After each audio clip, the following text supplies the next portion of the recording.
my name is Kaylee Christensen and I am from Clara City, Minnesota. My artistic background has basically been a lifelong journey for me. I started making art when I was just a little kid, whether it be watercolor painting, drawing my dreams, anything like that. It pursued into elementary school and high school. I was taking art classes all throughout. And then I started pursuing art here at Morris my sophomore year.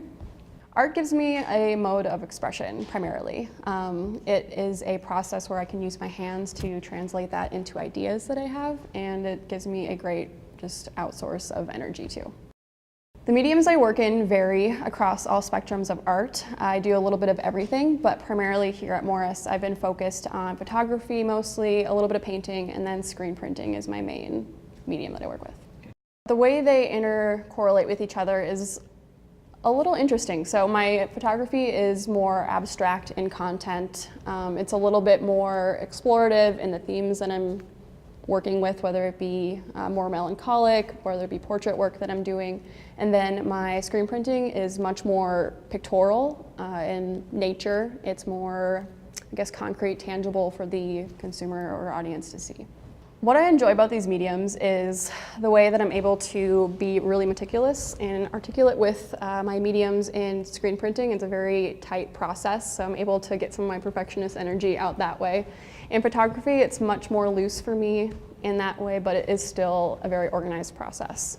So I have been a photographer for a while. I've been doing photography in high school. I had never had any exposure to film until about a year ago, first semester. I had taken my first film photography class, and that really opened up a lot of doors for me. It was really nice to strip down the photography process to a basis level where I was able to learn everything by hand over again, essentially. So I did a whole year of film photography last year, and then I've been going back into digital this semester with a more creative, abstract edge to it. I feel like film has a certain look to it where it's just so raw and organic in a way, and the way you manipulate it is really up to you. You can just go hands in with the chemical, with the light exposure, and able to doctor it that way.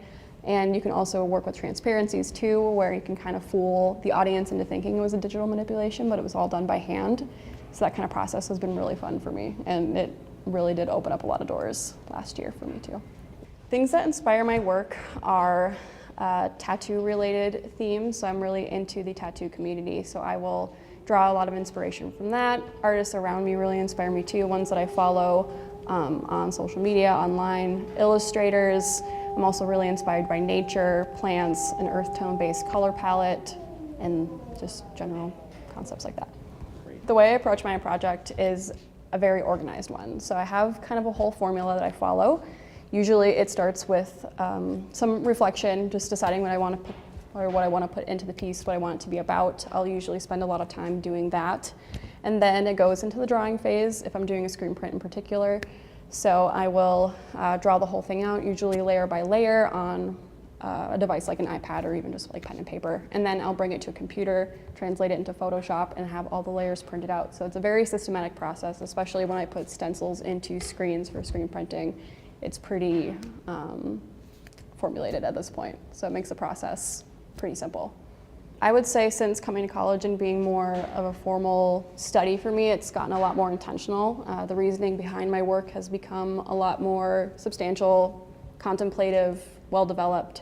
The responses that I've had for my artwork have been great for this time in my life. I've been getting a lot of feedback, whether it be from faculty, which is always nice. I really do appreciate review time. It's usually a pretty stressful thing for students, but I always take it with so much appreciation and gratefulness for that opportunity to hear back from faculty that I really look up to.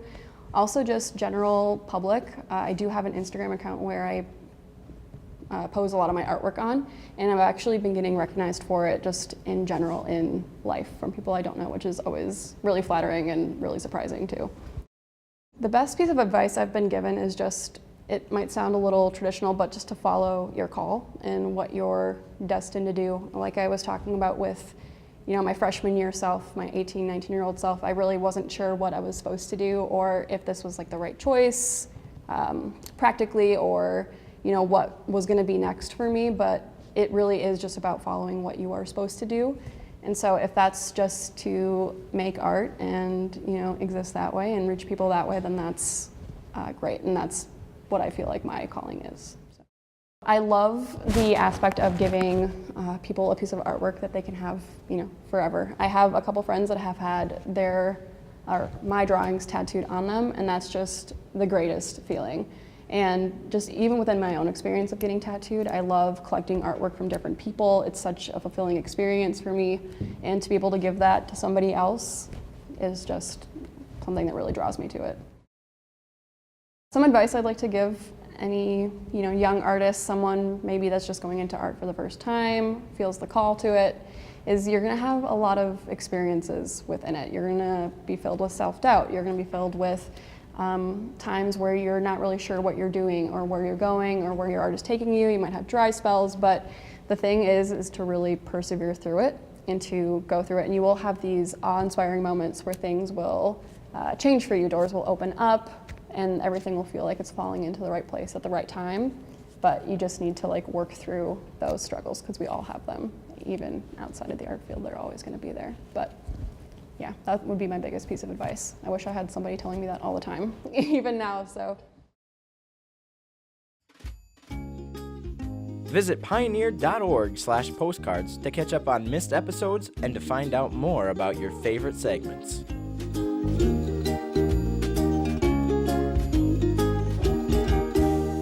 Postcards is made possible by the Minnesota Arts and Cultural Heritage Fund and the citizens of Minnesota.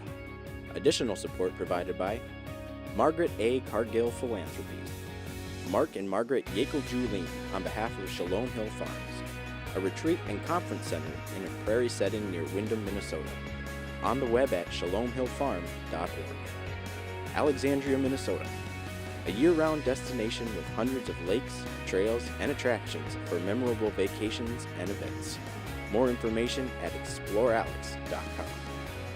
The Lake Region Arts Council's Arts Calendar, an arts and cultural heritage funded digital calendar showcasing upcoming art events and opportunities for artists in West Central Minnesota.